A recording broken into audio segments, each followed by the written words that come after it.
राजस्थान स्तंभ न्यूज के लिए विधानसभा चुनाव 2023 पर अनिल जांदू की विशेष रिपोर्ट। हनुमानगढ़ जिले में भाजपा ने जहां संगरिया से वर्तमान विधायक गुरदीप शाह पिनी, पीलीबंगा से वर्तमान विधायक धर्मेंद्र मोची, नौहर से अभिषेक मटोरिया और भादरा में संजीव बेनीवाल, तो वहीं कांग्रेस ने नौहर से वर्तमान कांग्रेस विधायक अमित चाचान को प्रत्याशी घोषित कर दिया गया है।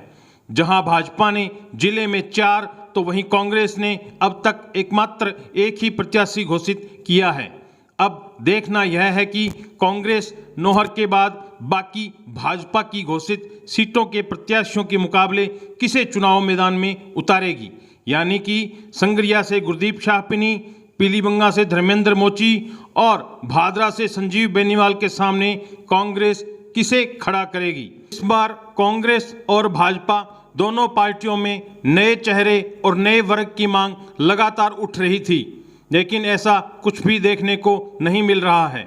दोनों ही पार्टियां अपने पुराने प्रत्याशियों पर ही दांव खेल रही हैं।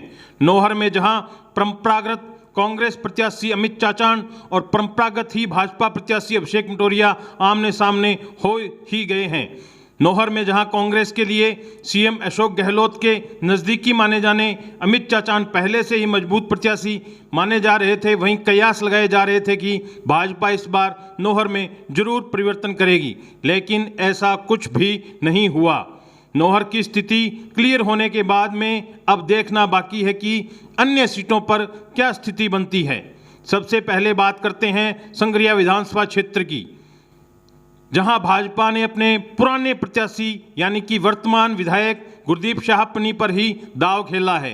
भाजपा के इस पुराने चेहरे शाह पिनी के सामने क्या कांग्रेस इस बार नया चेहरा उतारेगी या इस नया चेहरा उतारने की हिमाकत करेगी, तो फिर अपने पुराने प्रत्याशी शबनम गोदारा पर भी दांव खेल सकती है, क्योंकि शबनम गोदारा भी पिछले 2 चुनाव हार चुकी हैं और अब जनता की सहानुभूति की लहर को भांपते हुए कांग्रेस उन्हें प्रत्याशी बना सकती है। कांग्रेस इस सीट पर नजर बनाए हुए थे कि अगर भाजपा यहां नया चेहरा लाती है तो वह भी कोई नया चेहरा सामने लाएगी, यानी कि हो सकता है शबनम गोदारा न आए तो वो परम नवदीप सिंह को भी ला सकती है। अब देखना होगा कि राजनीतिक के मंजे हुए खिलाड़ी गुरदीप शाह पिनी के सामने कांग्रेस अभिमन्यु पूनिया और विजेंद्र संधू जैसे नए चेहरों पर दांव खेलेगी या फिर किसी पुराने प्रत्याशी को ही सामने लाएगी।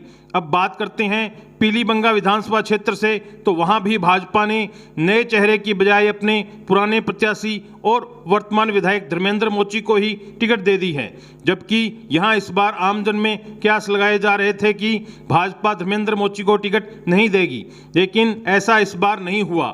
धर्मेंद्र मोची का नाम आने के बाद में अब पीलीबंगा में कांग्रेस भरतराम मेघवाल या फिर विनोद गोठवाल को प्रत्याशी घोषित कर सकती है। भादरा विधानसभा क्षेत्र की बात करें तो इस बार भाजपा और माकपा के बीच में मुकाबला देखने को मिलेगा। कांग्रेस की स्थिति यहां कमजोर होने के कारण ही तो भाजपा ने सबसे पहले इस विधानसभा क्षेत्र में अपना प्रत्याशी घोषित कर दिया था। भादरा विधानसभा क्षेत्र में इस बार भाजपा और माकपा का सामना बिल्कुल आमने सामने देखने को मिल रहा है। भादरा में संजीव बेनीवाल को प्रत्याशी घोषित किया गया है भाजपा की तरफ से, तो माकपा से पहले से ही वर्तमान विधायक बलवान पूनिया चुनाव मैदान में उतर चुके हैं।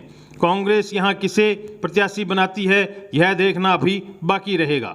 इन सीटों के अलावा अब सभी की निगाहें हनुमानगढ़ विधानसभा क्षेत्र पर टिकी हुई हैं, जो हर बार की तरह इस बार भी हॉट सीट बनी हुई है।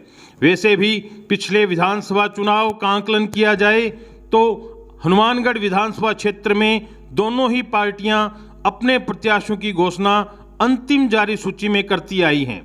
बीजेपी और कांग्रेस दोनों ही दल अपने अपने प्रत्याशियों का ऐलान क्रमवार सूची से लगातार जारी कर रही हैं। कांग्रेस जहां अभी भी राहुल गहलोत पायलट के चक्कर में नए प्रत्याशियों की तलाश में जुटी हुई हैं, वहीं भाजपा ने अपने पुराने प्रत्याशियों और भावी विधायकों को प्रत्याशी बना रही है। इससे जो भाजपा कार्यकर्ता टिकट की आस लगाए बैठे थे, विरोध के बावजूद भी प्रत्याशी रिपीट करने से नाराज हैं। हनुमानगढ़ जिले में भी कई सीटों पर नए चेहरों को खुद की दावेदारी का इंतजार था, लेकिन जब टिकट बंटी तो अब भाजपा में विरोध के स्वर उठने लगे हैं। इसी कड़ी में हनुमानगढ़ के कई विधानसभा क्षेत्र से भाजपा नेताओं के बगावत की खबरें आनी शुरू हो गई हैं। भाजपा में संगरिया विधानसभा क्षेत्र से भाजपा जिला उपाध्यक्ष और महिला मोर्चा की जिला अध्यक्ष रह चुकी गुलाब सिंवर एक लंबे अरसे से चुनाव लड़ने की तैयारी जोर शोर से कर रही थी। उन्होंने विधानसभा क्षेत्र के प्रत्येक गांव ढाणी में जाकर आमजन के सुख दुख में हिस्सा लिया, तो वहीं कांग्रेस में भी नौहर से सोहनढील पिछले 1 साल से लगातार गांव-गांव जाकर गांव गुहाड़ में बैठकर लोगों से हताही कर चुनावी चर्चा और समस्याओं को सुनने और समाधान करने का आश्वासन देने में जुटे हुए थे। काशीराम गोदारा भी नौहर से टिकट की मांग कर रहे थे।